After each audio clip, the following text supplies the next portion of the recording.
গভীর নিস্তব্ধতা ঢাকা একটি রাত্রিতে আবু জাহেলের নেতৃত্বে কয়েকজন কাফের যোদ্ধা নবী মুহাম্মদ সাল্লাল্লাহু আলাইহি ওয়াসাল্লামের বাড়িটিকে চারদিক থেকে ঘিরে ফেলে। প্রত্যেকের হাতে ছিল খোলা তলোয়ার এবং তাদের একটিমাত্র উদ্দেশ্য ছিল যে যখন নবী মুহাম্মদ সাল্লাল্লাহু আলাইহি ওয়াসাল্লাম তাহাজ্জুদ নামাজ পড়ার জন্য বাইরে বের হবেন তখন তাকে নির্মমভাবে হত্যা করা হবে। অন্যদিকে মহান আল্লাহ রব্বুল আলামিন ফেরেশতা জিবরাইলকে নবী মুহাম্মদ সাল্লাল্লাহু আলাইহি ওয়াসাল্লামের বাড়িতে পাঠিয়ে দেন। ফেরেশতা জিবরাইল আলাইহিস সালাম এসে নবী মুহাম্মদ সাল্লাল্লাহু আলাইহি ওয়াসাল্লামকে ঘুম থেকে জাগিয়ে তোলেন এবং বলেন, ইয়া রাসূল আল্লাহ, এই বাড়িতে আর এক মুহূর্ত থাকা সম্ভব নয়। কাফের যোদ্ধারা চারদিক থেকে আপনার বাড়িটিকে ঘিরে ফেলেছে। আপনি যখন বাড়ি থেকে বের হবেন তখন তারা আপনাকে হত্যা করে ফেলবে। এখনই আপনাকে এই বাড়ি ছেড়ে মদিনার দিকে হিজরত করতে হবে। নবী মুহাম্মদ সাল্লাল্লাহু আলাইহি ওয়াসাল্লামের পাশেই ছিলেন হযরত আলী রাদিয়াল্লাহু তাআলা আনহু। নবী মুহাম্মদ সাল্লাল্লাহু আলাইহি ওয়াসাল্লাম হযরত আলী রাদিয়াল্লাহু তাআলা আনহুকে জাগিয়ে তোলেন এবং বলেন, হে আলী, আল্লাহ তাআলার পক্ষ থেকে ওহী এসেছে, আমাকে মদিনার দিকে হিজরত করতে হবে। এখানে আর এক মুহূর্ত থাকা সম্ভব নয়। আবু জাহেলের নেতৃত্বে কয়েকজন কাফের যোদ্ধা আমার বাড়িটিকে চারদিক থেকে ঘিরে ফেলেছে। হযরত আলী রাদিয়াল্লাহু তাআলা আনহু বললেন, হে রাসূলুল্লাহ, আপনি আর এক মুহূর্ত দেরি করবেন না, আপনি মদিনার দিকে যাত্রা শুরু করুন। আমি আলী আপনার জায়গায় আপনার চাদর গায়ে দিয়ে ঘুমিয়ে থাকব। সকালবেলা কাফের বাহিনী এসে আমাকে মুহাম্মদ সাল্লাল্লাহু আলাইহি ওয়াসাল্লাম ভেবে টুকরো টুকরো করে ফেলবে, কিন্তু আমার এইটুকু দুঃখ থাকবে না। আমি বরং আনন্দ অনুভব করব যে আমার মাধ্যমে হলেও আল্লাহ তাআলা তার নবীকে রক্ষা করেছেন। নবী মুহাম্মদ সাল্লাল্লাহু আলাইহি ওয়াসাল্লাম তার বাড়ির দরজা খুলে দেন এবং একমুষ্টি বালু হাতে নিয়ে সামনের দিকে ছিটিয়ে দেন। আল্লাহ রাব্বুল আলামিনের অলৌকিক শক্তিতে সেই বালুকণাগুলো প্রত্যেক কাফের যোদ্ধার চোখে গিয়ে পৌঁছায়। তারা ছটফট করতে শুরু করে। এই সুযোগে রাসূলুল্লাহ সাল্লাল্লাহু আলাইহি ওয়াসাল্লাম তার বাড়ি থেকে বের হয়ে যান। নবী মুহাম্মদ সাল্লাল্লাহু আলাইহি ওয়াসাল্লাম চলে যান হযরত আবু বকর রাদিয়াল্লাহু তাআলা আনহু এর বাড়িতে। হযরত আবু বকর রাদিয়াল্লাহু তাআলা আনহু এর বাড়িতে পৌঁছে মাত্র একটিবার নক করেন আর সঙ্গে সঙ্গে দরজা খুলে যায়। রাসূলুল্লাহ সাল্লাল্লাহু আলাইহি ওয়াসাল্লাম তখন অবাক হয়ে বলেন, হে আবু বকর, এ তো গভীর রাত্রে, মাত্র একটিবার নক করার সাথে সাথে তুমি দরজা কিভাবে খুলে দিলে? তুমি কি ঘুমাওনি? হযরত আবু বকর রাদিয়াল্লাহু তাআলা আনহু বললেন, হে রাসূল আল্লাহ, আজ থেকে 6 মাস আগে আপনি আমাকে বলেছিলেন যে কোনো একদিন আপনি হিজরত করবেন এবং আপনার হিজরতের সাথী হব আমি আবু বকর। সেই দিন থেকে এখন পর্যন্ত কোনো রাত্রিতে আমি বিছানায় পিঠ লাগাইনি। কখন এসে আমার রাসূল আমাকে ডেকে নিবেন? আমি আবু বকরের দরজা খুলতে যদি দেরি হয়, না জানি আবু জাহেল এসে আমার নবীকে আঘাত করে। রাসূলুল্লাহ সাল্লাল্লাহু আলাইহি ওয়াসাল্লাম বলেন, হে আবু বকর, এখানে আর এক মুহূর্ত থাকা যাবে না, চলো আমরা মদিনার দিকে রওনা দেই। গভীর নিস্তব্ধ রাত্রিতে হযরত আবু বকর রাদিয়াল্লাহু তাআলা আনহু এবং রাসূলুল্লাহ সাল্লাল্লাহু আলাইহি ওয়াসাল্লাম মদিনার পথ ধরে হাঁটতে শুরু করেন। এদিকে আবু জাহেল এবং তার কাফের যোদ্ধারা বুঝতে পারেন যে কেউ তাদের চোখে বালু ছিটিয়ে দিয়েছে। তারা খেয়াল করে দেখে যে মুহাম্মদ সাল্লাল্লাহু আলাইহি ওয়াসাল্লামের বাড়ির দরজাটা খোলা। আবু জাহেল এবং তার কাফের যোদ্ধারা নবী মুহাম্মদ সাল্লাল্লাহু আলাইহি ওয়াসাল্লামের বাড়ির ভিতরে প্রবেশ করে। তারা দেখে যে নবী মুহাম্মদ সাল্লাল্লাহু আলাইহি ওয়াসাল্লামের বিছানায় নবী মুহাম্মদ সাল্লাল্লাহু আলাইহি ওয়াসাল্লামের চাদর গায়ে দিয়ে হযরত আলী রাদিয়াল্লাহু তাআলা আনহু সেখানে শুয়ে আছেন। হযরত আলী রাদিয়াল্লাহু তাআলা আনহুকে বলেন, মুহাম্মদ সাল্লাল্লাহু আলাইহি ওয়াসাল্লাম কোথায়? হযরত আলী রাদিয়াল্লাহু তাআলা আনহু সিংহের মতো উত্তর দেন, আমি কি জানি, তোমরাই তো তাকে পাহারা দিচ্ছিলে, তোমরাই বলো তিনি কোথায় আছেন। এই বলে হযরত আলী রাদিয়াল্লাহু তাআলা আনহু সেখান থেকে চলে যান। এরপর আবু জাহেল এবং তার যোদ্ধাগণ নবী মুহাম্মদ সাল্লাল্লাহু আলাইহি ওয়াসাল্লামের পায়ের ছাপ অনুসরণ করে হযরত আবু বকর রাদিয়াল্লাহু তাআলা আনহু এর বাড়িতে চলে আসেন। আবু জাহেল হযরত আবু বকর রাদিয়াল্লাহু তাআলা আনহুর বাড়ির দরজায় এসে জোরে জোরে আঘাত করতে শুরু করে। হযরত আবু বকর রাদিয়াল্লাহু তাআলা আনহু এর ছোট্ট মেয়ে আসমা এসে দরজা খুলে দেয়। আবু জাহেল জিজ্ঞাসা করে, এখানে কি মুহাম্মদ সাল্লাল্লাহু আলাইহি ওয়াসাল্লাম এসেছিলেন? ছোট্ট মেয়ে আসমা উত্তর দেন, আমি তো জানি না, আমি ঘুমিয়েছিলাম। আবু জাহেল বলে, তোমার পিতা আবু বকর কোথায়? আসমা তখন বলে, আমার পিতা তো বাড়িতে নেই, তিনি কোথায় আছেন আমি তা জানি না। আবু জাহেল রাগে ক্রোধে ফেটে পড়ে। ছোট্ট মেয়ে আসমার মাথায় এমন জোরে আঘাত করে যে সঙ্গে সঙ্গে আসমার কান ফেটে রক্ত বের হতে লাগে এবং আসমা মাটিতে পড়ে গড়াগড়ি করতে লাগে এবং চিৎকার করে বলতে লাগে, বাবা, আবু জাহেল আমাকে মেরে ফেলেছে। অন্যদিকে রাসূলুল্লাহ সাল্লাল্লাহু আলাইহি ওয়াসাল্লাম এবং হযরত আবু বকর রাদিয়াল্লাহু তাআলা আনহু মরুভূমির পথ ধরে মদিনার দিকে যাচ্ছেন। হঠাৎ করে ছোট্ট মেয়ে আসমার কান্না হযরত আবু বকর রাদিয়াল্লাহু তাআলা আনহুয়ের কান পর্যন্ত পৌঁছে যায়। হযরত আবু বকর রাদিয়াল্লাহু তাআলা আনহু স্পষ্ট শুনতে পান যে তার মেয়ে আসমা বাবা বলে চিৎকার করছে। সঙ্গে সঙ্গে হযরত আবু বকর রাদিয়াল্লাহু তাআলা আনহু থেমে যান এবং নবী মুহাম্মদ সাল্লাল্লাহু আলাইহি ওয়াসাল্লামকে বলেন, হে রাসূলুল্লাহ, আমার বাড়িতে মনে হয় আবু জাহেল এসেছে আমাকে খুঁজতে। আমাকে না পেয়ে মনে হয় আমার ছোট্ট মেয়ে আসমার উপর অত্যাচার করছে। নবী মুহাম্মদ সাল্লাল্লাহু আলাইহি ওয়াসাল্লাম কোমল সুরে বললেন, হে আবু বকর, তুমি কি তাহলে বাড়িতে ফিরে যেতে চাও? আবু বকর রাদিয়াল্লাহু তাআলা আনহু তখন উত্তর দেন, হে রাসূলুল্লাহ, আমার ছোট্ট মেয়ে আসমাই শুধু নয়, আমার পরিবারের প্রত্যেকটি মানুষকে যদি আবু জাহেল নির্মমভাবে হত্যা করে তারপরও আমি আবু বকর নবীকে ছেড়ে পিছনে যাব না। হে রাসূলুল্লাহ, চলুন, আর দেরি করা যাবে না, আমাদের মদিনার দিকে অগ্রসর হতে হবে।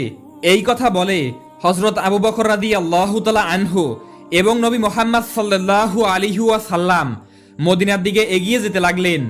এক সময় রাসূলুল্লাহ সাল্লাল্লাহু আলাইহি ওয়াসাল্লাম বলেন, হে আবু বকর, সুবহে সাদিক হয়ে গেছে, একটু পরেই কিন্তু সকাল হয়ে যাবে এবং সকালে কাফের বাহিনী আমাদের দূর থেকে লক্ষ্য করতে পারবে, তাই কোনো একটি জায়গায় আমাদের আশ্রয় নিতে হবে। হযরত আবু বকর রাদিয়াল্লাহু তাআলা আনহু বলেন, হে রাসূলুল্লাহ, সামনে একটি পাহাড় দেখা যাচ্ছে, সেই পাহাড়ের কোনো এক গুহায় আমরা আশ্রয় নেব। রাসূলুল্লাহ সাল্লাল্লাহু আলাইহি ওয়াসাল্লাম এবং হযরত আবু বকর রাদিয়াল্লাহু তাআলা আনহু সেই পাহাড়ে গিয়ে ওঠেন এবং হযরত আবু বকর রাদিয়াল্লাহু তাআলা আনহু বলেন, হে রাসূলুল্লাহ, পাহাড়ি গুহায় অনেক বিষাক্ত সাপ থাকতে পারে, আপনি একটু বাইরে অপেক্ষা করুন, আমি ভিতরটা ভালো করে পরীক্ষা করে আসি। এই বলে হযরত আবু বকর রাদিয়াল্লাহু তাআলা আনহু গুহার ভিতরে প্রবেশ করেন এবং গুহাটি পরিষ্কার করে তারপর রাসূলুল্লাহ সাল্লাল্লাহু আলাইহি ওয়াসাল্লামকে ভিতরে ডেকে নেন। মরুভূমির বুকে নবী মুহাম্মদ সাল্লাল্লাহু আলাইহি ওয়াসাল্লাম হাঁটতে হাঁটতে প্রচণ্ড ক্লান্ত হয়ে পড়েছিলেন। নবী মুহাম্মদ সাল্লাল্লাহু আলাইহি ওয়াসাল্লাম হযরত আবু বকর রাদিয়াল্লাহু তাআলা আনহুয়ের উরুর উপর মাথা রেখে একটু বিশ্রাম নিতে শুরু করেন। হযরত আবু বকর রাদিয়াল্লাহু তাআলা আনহু তখন খেয়াল করে দেখেন যে পাহাড়ি গুহার ভিতরে অনেক বিষাক্ত সাপের গর্ত দেখা যায়। হযরত আবু বকর রাদিয়াল্লাহু তাআলা আনহু ভাবলেন, না জানি এই গর্তগুলো থেকে বিষাক্ত সাপ বের হয়ে এসে আল্লাহর নবীকে আঘাত করে। এই ভেবে হযরত আবু বকর রাদিয়াল্লাহু তাআলা আনহু গর্তগুলো বন্ধ করতে শুরু করেন। হযরত আবু বকর রাদিয়াল্লাহু তাআলা আনহুর শরীরে একটি চাদর ছিল, তিনি তার চাদরটি ছিঁড়ে ছিঁড়ে প্রত্যেকটি গর্ত বন্ধ করতে লাগলেন, কিন্তু একটি গর্ত বন্ধ করার মতো চাদর তার কাছে আর ছিল না। হযরত আবু বকর রাদিয়াল্লাহু তাআলা আনহু তখন সেই গর্তটি নিজের পা দিয়ে চেপে ধরলেন যাতে সেই গর্ত থেকে কোনো বিষাক্ত সাপ বের হতে না পারে। হযরত আবু বকর রাদিয়াল্লাহু তাআলা আনহু সেই গুহার মুখে ধীরভাবে তার পা দিয়ে চেপে ধরলেন। সেই গর্তের অন্ধকার গভীরে লুকিয়েছিল একটি বিষাক্ত বড় সাপ। সাপটি বারবার গর্ত থেকে বেরিয়ে আসার জন্য ছটফট করছিল, কিন্তু হযরত আবু বকর রাদিয়াল্লাহু তাআলা আনহুয়ের অটল পা তাকে বারবার বাধা দিচ্ছিল। এক পর্যায়ে সেই বিষধর সাপ তার পায়ে আঘাত করল, একবার নয় পরপর তিনবার। তীব্র ব্যথা ছড়িয়ে পড়ল তার পুরো শরীরে। হযরত আবু বকর বুঝতে পারলেন যে কোনো বিষাক্ত প্রাণী তার পায়ে আঘাত করেছেন, তবুও তিনি তার পা একচুলো সরালেন না। সাপের বিষ তার শরীরে ছড়িয়ে পড়ল, তার দেহ নিস্তেজ হয়ে উঠল এবং তার চোখ থেকে অশ্রু গড়িয়ে পড়তে লাগলো। আর সেই অশ্রুর ফোঁটা এসে পড়ল প্রিয় নবী হযরত মুহাম্মদ সাল্লাল্লাহু আলাইহি ওয়াসাল্লামের গালের উপরে। সঙ্গে সঙ্গে নবীর নিদ্রা ভেঙে গেল। তিনি জেগে উঠে উদ্বেগ কণ্ঠে বললেন, হে আবু বকর, তোমার কি হয়েছে? তুমি কেন কান্না করছো? তোমার কি পরিবারের কথা মনে পড়ছে? স্ত্রী সন্তানের জন্য মন কেমন করছে? হযরত আবু বকর রাদিয়াল্লাহু তাআলা আনহু গভীর ভক্তি ও ভালোবাসায় বললেন, ইয়া রাসূলুল্লাহ, হে আল্লাহর প্রিয় নবী, আমি আল্লাহর কসম করে বলছি, আমার স্ত্রী সন্তান বা পরিবারের প্রতি মায়া মমতা কখনোই আপনার প্রতি আমার ভালোবাসার চেয়ে বড় হতে পারে না। আমি কাঁদছি কারণ সম্ভবত কোনো বিষাক্ত সাপ আমার পায়ে কামড় দিয়েছে এই কথা শুনে প্রিয় নবী হযরত মুহাম্মদ সাল্লাল্লাহু আলাইহি ওয়াসাল্লাম তৎক্ষণাৎ হযরত আবু বকরের পায়ে তার মোবারক মুখের লালা লাগিয়ে দিলেন। আল্লাহ রব্বুল আলামিনের অশেষ কুদরতে মুহূর্তের মধ্যে হযরত আবু বকর সাপের বিষ থেকে সম্পূর্ণ মুক্ত হলেন। এমন সময় আবু জাহেলের নেতৃত্বে কাফের বাহিনী সেই পাহাড়ে পৌঁছে যায়।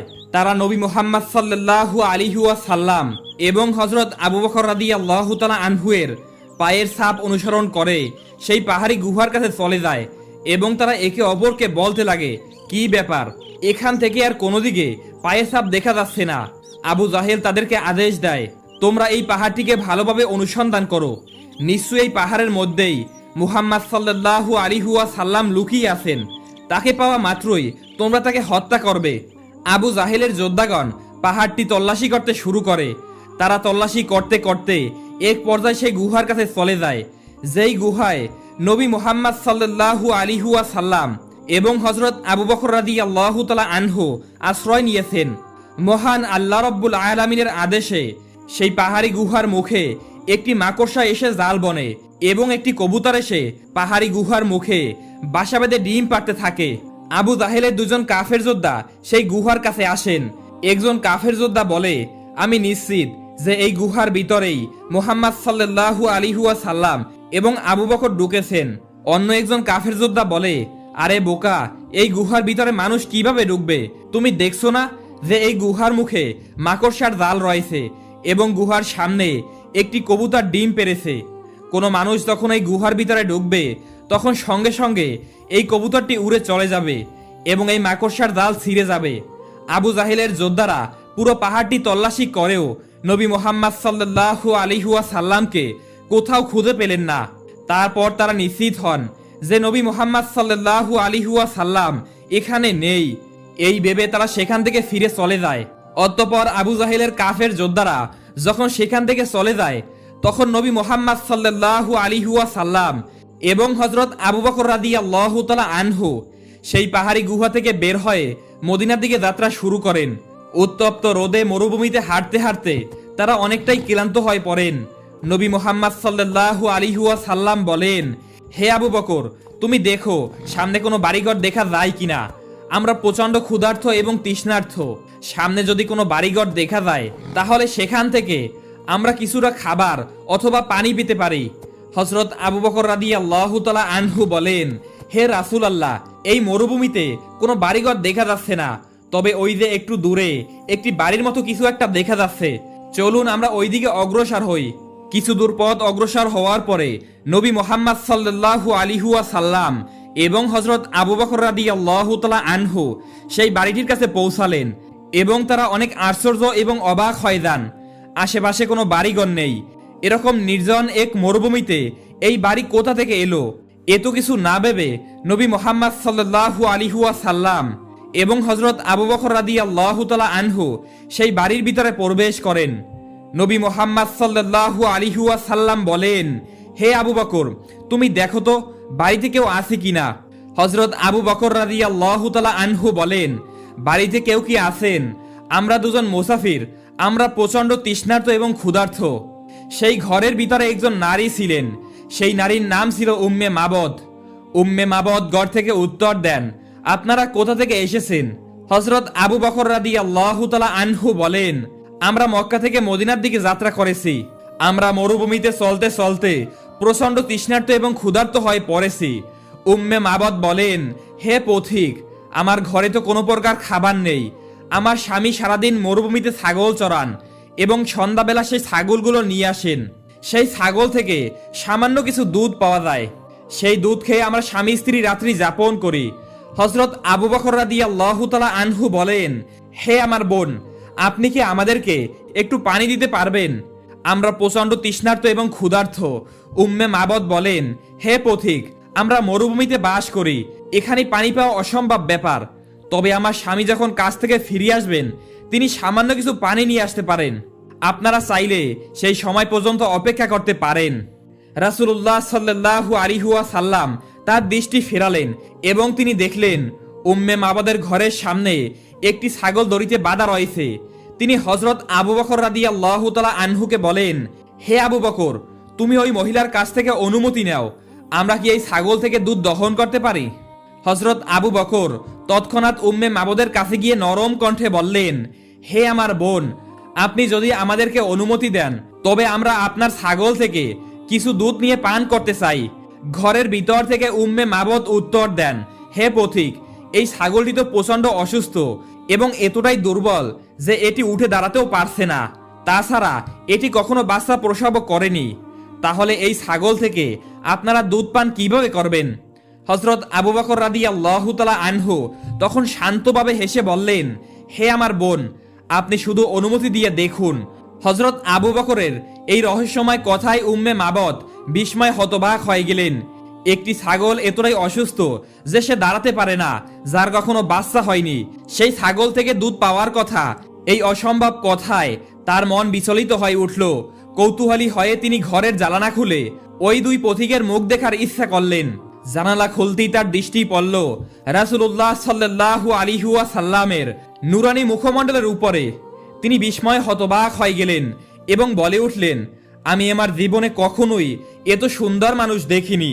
এত সুন্দর, এত নুরানি মানুষ কি হতে পারে? উম্মে মাবদ বিস্ময় মুগ্ধ হয়ে নবীদের দিকে তাকিয়ে রইলেন। তারপর বললেন, ঠিক আছে, আমি অনুমতি দিলাম। যদি আপনারা এই ছাগল থেকে দুধ দহন করতে পারেন তবে নিশ্চয়ই তা পান করতে পারবেন। রাসূলুল্লাহ সাল্লাল্লাহু আলাইহি ওয়াসাল্লাম হযরত আবু বকরকে বললেন, আবু বকর, তুমি মহিলার কাছ থেকে একটি পাত্র নিয়ে আসো। উম্মে মাবদ তাদের একটি পাত্র দিলেন।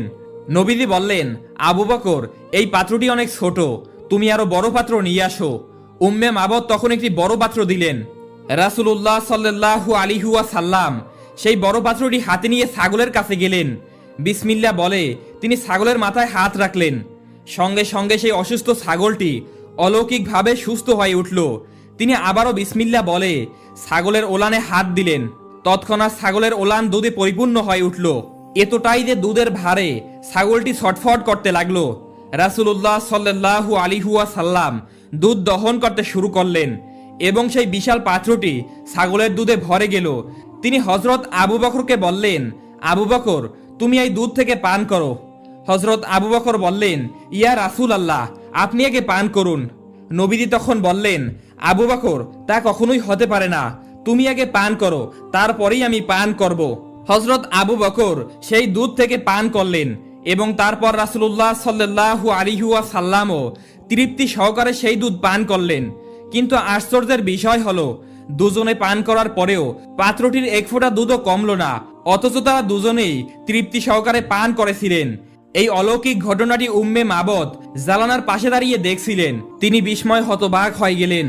রাসূলুল্লাহ সাল্লাল্লাহু আলাইহি ওয়াসাল্লাম বললেন, আবু বকর, এই দুধবর্তী পাত্রটি তুমি মহিলাকে ফিরিয়ে দাও।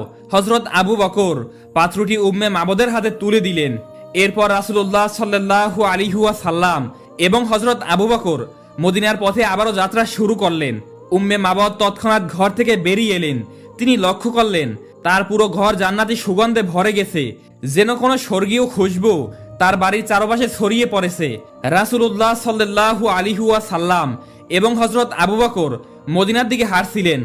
উম্মে মাবদ পিছন থেকে তাদের দেখছিলেন। তিনি লক্ষ্য করলেন উত্তপ্ত মরুভূমির পথে নবীজি হাঁটছেন এবং এক টুকরো মেঘ তার মাথার উপর সবসময় ছায়া দিচ্ছে।